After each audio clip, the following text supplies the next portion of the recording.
absolutely extraordinary. I'm so grateful to have been here.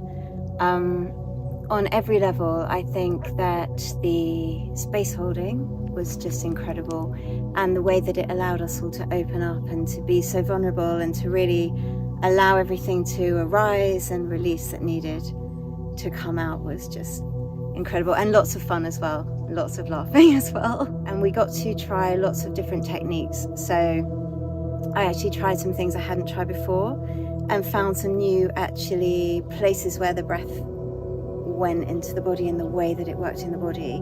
And I think as well some of the touch and the body work was just, the timing was so beautiful, and it just shifted everything into, I'm thinking of being touched in the chest and sort of really moving into a deeper level. It was just very, very powerful. And the group energy and the waves of energy moving around the group was a really beautiful, you have to experience it really. Like, it's really, really powerful, and it does something on a profound level. So I was very grateful to be part of that. Everybody very much in their own space, but also very connected with each other as well.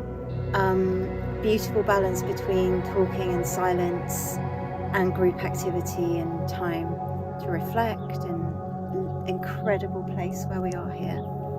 Just an incredible energy here.